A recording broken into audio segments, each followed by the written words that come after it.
अस्सलाम वालेकुम। उम्मीद है कि आप सब खैरियत से होंगे और अपने घरों में खुश होंगे। तो आज आपके लिए आड़ू का स्पेशल फ़्रेश जूस की रेसिपी लेके आई हूँ। इसको हेल्दी तरीके से बनाएंगे ताकि इसके पीने का कुछ तो फ़ायदा हो। तो चलें इसको बनाना स्टार्ट करते हैं। बिस्मिल्लाहिर्रहमानिर्रहीम। यहाँ पे मैंने आधा किलो आड़ू लिए हैं और थोड़ा सा पुदीना है। आड़ू जो हैं वो मैंने फ़्रेश लिए हैं और सुरख वाले आड़ू लिए हैं। और आप लोगों ने भी ध्यान रखना है कि जब आड़ू लें वो फ़्रेश होने चाहिए, बिल्कुल भी वो गले ना हों, ज़्यादा सॉफ्ट भी ना हों। अच्छे वाले आप जो हैं आड़ू जूस में इस्तेमाल करें। तो आड़ू को मैंने अच्छी तरह से वॉश करके अब इसके मैं छोटे छोटे पीस जो हैं वो काट के ब्लेंडर में डाल दूँगी। अच्छा, अगर आप इसके छिलके उतारना चाहते हैं तो आप उतार भी सकते हैं, लेकिन मैं नहीं उतार रही हूँ। मैं इसी तरह ही इनका जूस बनाऊँगी क्योंकि छिलके जो हैं वो अब अच्छी तरह से मैश हो जाएंगे। अगर आप चैनल पर नए हैं तो मेरे चैनल को सब्सक्राइब कर दें और बेल आइकन के बटन को लाजमी प्रेस कीजिएगा ताकि मेरी हर नई आने वाली वीडियो का नोटिफिकेशन आपको मिल सके।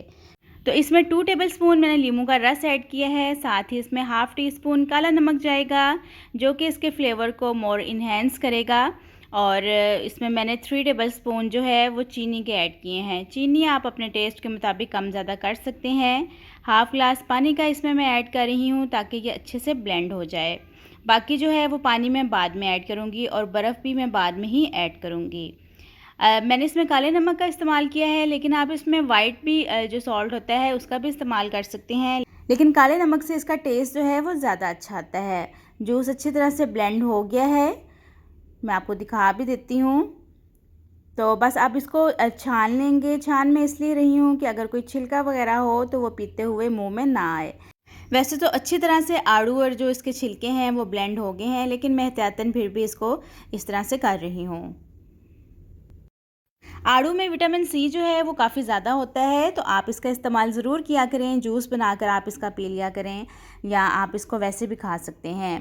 तो अब इसमें बर्फ़ और पानी ऐड करेंगे। अच्छा, अब यहाँ पे आके ना कुछ लोग इसमें सोडा भी इस्तेमाल करते हैं, लेकिन मैं तो आपको यही सजेस्ट करूँगी कि आप इसमें सोडा इस्तेमाल ना करें। अगर आप इसको हेल्दी तरीके से इस्तेमाल करना चाहते हैं तो जस्ट इसमें फिर आप पानी और आइस ही शामिल करें। तो फिर आप इसमें किसी भी किस्म का सोडा वाटर जो है वो इस्तेमाल मत करें। तो अब इसको अच्छे से ठंडा कर लेते हैं और उसके बाद फिर ग्लास में इसको सर्व करते हैं। तो गर्मी बहुत ज़्यादा पड़ रही है, आप भी इस तरह के हेल्दी ड्रिंक्स जो हैं वो अपनी डाइट में लाजमी शामिल करें ताकि आप सारा दिन जो हैं वो फ्रेश रह सकें। तो बस अब इसको ग्लास में निकालते हैं। तो मेरे चैनल पर और भी बहुत मज़े मज़े की समर ड्रिंक्स की रेसिपीज़ मौजूद हैं, आप जाकर देख भी सकते हैं। तो बहुत ही हमारा मज़े का रिफ़्रेशिंग जूस तैयार हो गया है और इसको बनाना भी देखें कितना आसान है। अगर रेसिपी अच्छी लगी है तो लाइक, शेयर एंड सब्सक्राइब कर दें। अपना बहुत सारा ख्याल रखिएगा। फिर मुलाकात होगी। अल्लाह हाफ़िज़।